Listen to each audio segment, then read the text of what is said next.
Saya ikut bergabung untuk pemilu 2014. Ini banyak rekan-rekan saya ini, kalau tidak salah ada Kak Burhan juga ikut bersama dia juga. Saat itu pimpinan saya salah satunya adalah Pak Ahmad Fahrudin, karena selama saya menjadi penyelenggara pemilu, dialah yang tahu sepak terjang saya. Termasuk juga ini saya mengundang di sebelah yang paling kiri ini Pak Muhammad Jupri. Ini juga salah satu orang yang pernah berkontribusi pada saya. Saya juga banyak belajar dengan Pak Jupri, termasuk juga ini kolega saya pada saat di Bawaslu DKI Jakarta. Jadi nanti mungkin selain membedah, jadi ini persoalannya karena buku ini adalah salah satunya adalah empirik ya. Bagaimana sebuah pertarungan sebagai penyelenggara pemilu ya, yang tiada lain berurusan dengan penyelenggara pemilu lainnya, termasuk KPU ya. Kemudian juga ada partai politik ya, ada masyarakat, ada penegak hukum dan sebagainya. Nanti mungkin Abah sama Pak Jupri bisa membuka tabir yang sebenarnya ya, agar bisa memotivasi buat teman-teman penyelenggara lainnya bahwa antara dasain dan dasolen, antara sebuah harapan dan kenyataan ini nanti akan bisa dilihat. Sebenarnya saya mengundang ada 3 pemantau ya. Ya tadi Mas Rembo, terima kasih nih. Ini saya senang Mas Rembo ini selalu pakai peci ya. Jadi ini mohon maaf ini Bu, yang kebanyakan orang pakai peci ini biasanya ciri NU ya. Padahal Mas Remo bukan orang NU ya. Hah? Krisno ya. Nah ini beda nih, NU sama Krisno ini, alhamdulillah ya. Terima kasih nih Mas. Kadang-kadang Krismo ya. Oke, terima kasih. Yang paling sebelah kanan ini Mas Bram ya. Ini salah satu karateker di KIPP. Saya sangat menghargai Mas Bram ini, juga salah satu pelopor ayahanda ya, Mas Mulyana Kusuma almarhum. Ini berkontribusi terhadap dunia demokrasi seperti kali ini. Nanti juga akan bisa membedah untuk saya. Ini sekedar informasi dan klarifikasi ya. Saya itu membuat buku pertama kali itu tentang demokrasi, pemilu dan politik uang. Pilihan itu saya tuangkan dan fakta-fakta yang sesungguhnya di situ, yang secara empirik ya, bahwa saya pernah melakukan penanganan pelanggaran dalam konteks penegakan hukum. Kemudian buku itu kalau tidak salah itu saya sebar ke seluruh Indonesia pada saat itu ya. Saya lepas ke seluruh provinsi seluruh Indonesia, dan mungkin teman-teman masih ada yang punya buku itu ya, bisa dilihat lagi. Ternyata memang tidak terlepas dari perjalanan selama saya menjadi penyelenggara. Kemudian buku yang kedua, saya juga membuat lagi buku tentang penegakan hukum. Jadi persoalan-persoalan tentang penegakan hukum ini menjadi satu isu yang sangat krusial untuk diangkat ya, berkaitan tentang fungsi-fungsi pada saat saya menjadi penyelenggara pemilu. Dan hari ini buku tentang pertarungan kepentingan interaksi antar aktor. Ini sengaja saya memberi apresiasi pada tenaga ahli saya, Pak Porta, koordinator tenaga ahli. Belum hadir ya Pak Bahtiar. Dia bisik-bisik ya. Pak Kordi S3 ya, ilmu politik di Universitas Nasional, dan ini menghasilkan 5 buku. Jadi nanti mohon maaf ya, jangan bosan-bosan, akan saya undang nanti bedah buku yang ketiga, bedah buku yang keempat, dan bedah buku yang kelima kebetulan nanti yang kelima rencananya di Kompas Gramedia. Ini udah mulai dilirik-lirik, tapi nanti ini buku yang ketiga tentang norma dan interaksi. Jadi ini panjang sekali. Ini nanti buku ketiga juga mengungkap tabir bahwa ada norma-norma hukum yang dilakukan oleh penyelenggara pemilu dan tidak terlepas dari pertarungan interaksi juga. Itu nanti buku ketiga akan keluar. Cuma mungkin tinggal kita lihat lagi ya, paling tidak memang tidak jenuh-jenuh, mohon maaf, nanti kita akan mengundang audien yang terutama terima kasih nih teman-teman Bawaslu DKI ya yang telah mensupport juga atas kehadirannya, termasuk juga Bawaslu Kabupaten Kotanya. Terundang juga, terima kasih atas kehadirannya. Saya lihat ada KPU DKI, Ketua juga. Ada Pak Ketua. Saya memang terutama Bang Burhan yang kita sempat wisuda bareng kemarin Pak. Sebelah-sebelahan bareng Bang Burhan. Dan yang sama-sama kita hormati pula teman berpikir saya, Bang Rembo, Ormas DPR yang sangat progresif beberapa waktu belakang dan sangat kencang untuk menyuarakan isu-isu pemilu dan demokrasi, serta para penanggap yang saya hormati. Nah, tadi menarik pertanyaan dari moderator tentang bagaimana novelty-nya, bagaimana karakteristik penulisannya, dan lain-lain yang menarik untuk dibedah dalam buku yang berarti ini jilid kedua, seri kedua ya Pak Puadi ya, tentang pertarungan kepentingan ya. Nah ini sebelum saya masuk ke pembedahan buku ini, saya mau kasih satu fun fact. Ini fun fact yang apa ya, karena ini baru pertama kali saya membedah buku. Kalau di kampus sudah beberapa kali sering, tapi kalau kita cari di YouTube, kita tulis di situ bedah buku pemilu, pasti munculnya semuanya tuh Pak Puadi semua.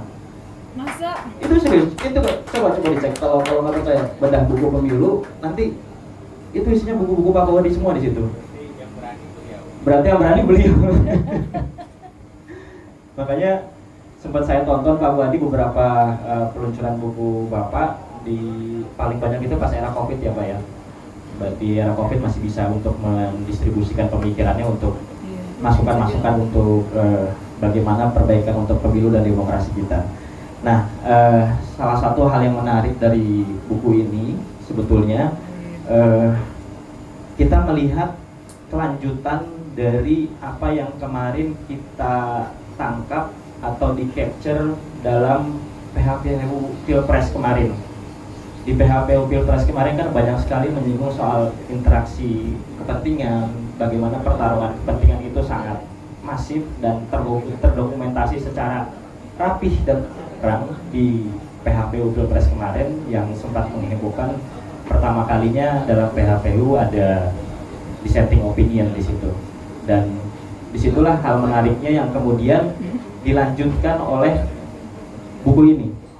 Buku yang menarik karena mengambil dari sisi interaksi antara kepentingan dari penyelenggara pemilu dan tekanan politiknya. Nah, ini kan sebenarnya hal-hal yang sudah diketahui oleh umum gitu. Bagaimana intervensi politik terhadap penyelenggara-penyelenggara negara, dan bagaimana kepentingan-kepentingan politik itu merangsek masuk tidak hanya pada saat penyelenggaraan, namun juga pada saat sebelum penyelenggaraan itu dimulai gitu. Dan salah satu yang menarik dari pembahasan di buku ini adalah kita melihat banyak sekali pembedahan praktek dari pertarungan kepentingan itu terjadi pada saat Bawaslu atau pengawas pemilu ini melakukan suatu pengawasan di situ. Dan ternyata betul terdokumentasikan dengan rapih dalam buku ini. Salah satunya yang menurut saya menarik itu ada di halaman 106. Itu menurut saya puncak dari tekanan politik dan intervensi dari kepentingan politik itu merangsek kepada penyelenggara pemilu. Namun kemudian ada satu kegelisahan maupun satu request ataupun satu kebutuhan Kadang-kala Krisno, Kristen NU, atau Krismo, Kristen Muhammadiyah. Ya, jarang orang tanya kok bisa ya Kristen jadi Kornas JPPR lagi, bukan hanya JPPR ya kan. Ya di JPPR boleh, karena kita demokratis ya. Demokrasi selesai di JPPR. Tiap 2 tahun kita ganti pemimpin. Ya kan? Betul. Singgung-singgung KIPP juga yang belum berganti kan, ini KIPP udah udah regenerasi udah kelihatan ya kan. Calon sekjen atau ketum ya. Jadi itu. Terima kasih mengundang kami dalam pertarungan kepentingan. Buku yang sangat panjang. Pertarungan itu apa? Fight, combat, ya kan? Berkelahi. Saya baca KBBI tadi, berkelahi, bertempur, berperang. Saya bilang berani sekali Pak Puadi ini. Ambil judulnya ini mungkin karena pengaruh efek istri ya kan, yang saya dengar tadi selalu mendampingi ya. Menjaga stabilitas Pak Puadi, tapi staminanya kurang ya. Sehat terus kok, alhamdulillah. Itu dia tadi. Berdampak di. Jadi ada komitmen di situ, ada fight di situ. Ada perkelahian, itu KBBI. Kepentingan apa? Kepentingan itu kebutuhan, interest, keperluan. Saya bilang untuk seorang penyelenggara pemilu itu, ya kan, rekan saya, senior saya Pak mantan Bawaslu dulu. Istri dan anaknya tentu saya termasuk orang yang urutan pertama berbahagia ya setelah keluarga, karena saya dengan Pak Jupri itu kenal beliau itu sudah cukup lama. Jadi setidak-tidaknya dimulai pada tahun 2013 ya, saat beliau ini menjadi Panwaslu Jakarta Barat, dan kelihatan pada saat itu beliau memang sudah sangat berbakat ya sebagai pengawas pemilu, sehingga kalau sekarang akhirnya kemudian setelah di Bawaslu DKI dan akhirnya beliau memuncaki ya karirnya di Bawaslu RI, saya kira itu satu hal konsekuensi logis dari pergulatan beliau, bakat beliau, potensi beliau yang memang sudah terlihat sejak tahun 2013. Nah, dalam waktu yang sekitar tadi udah kurang tuh ya, dari 10 menit, saya hanya ingin sedikit memberikan catatan aja ya, catatan critical review. Yang pertama adalah terkait dengan buku ini pertama sebetulnya Bang Puadi ya, Dr. Puadi bukan orang yang pertama menulis soal hal semacam ini sebagai mantan penyelenggara pemilu. Tapi karena kemudian tulisan ini bukan hanya sekedar mendeskripsikan soal pengalaman beliau, tetapi juga ini diangkat menjadi sebuah disertasi ya, bagian disertasi. Jadi saya anggap bahwa tulisan ini pertama-tama ini sebagai sebuah dialektika, berangkat dari pengalaman beliau yang cukup panjang sebagai pengawas pemilu, kemudian kerja-kerja pengawasan pemilu yang seringkali banyak kerja-kerja praktis ya, termasuk juga di KPU, itu beliau angkat menjadi satu kerja-kerja intelektual. Jadi dalam istilah, saya ingat waktu itu teman lama saya dari pimpinan GMNI yang namanya Kristia Kartika, kalau masih ingat, beliau menggunakan istilah itu dialektika antara refleksi dan aksi yang secara terus-menerus. Dan puncaknya adalah bahwa pengalaman beliau itu diangkat menjadi satu kajian akademik. Nah, karena ini dialektika antara teori dengan praktek atau antara pengalaman dengan praktikal gitu. Kadang-kadang yang disampaikan beliau lewat buku ini memang sulit diperdebatkan gitu, karena beliau bukan teoritisi murni ya. Ini berangkat dari pengalaman panjang. Itu yang pertama. Nah, yang kedua, teman-teman sekalian yang ada kerangka-kerangka teorinya. Jadi di dalam buku yang ditulis sama beliau ini teorinya kuat. Jadi kalau dibilang tadi ada istilah novelty ya, soal kebaruan di dalam sebuah penelitian tuh harus ada kebaruan gitu.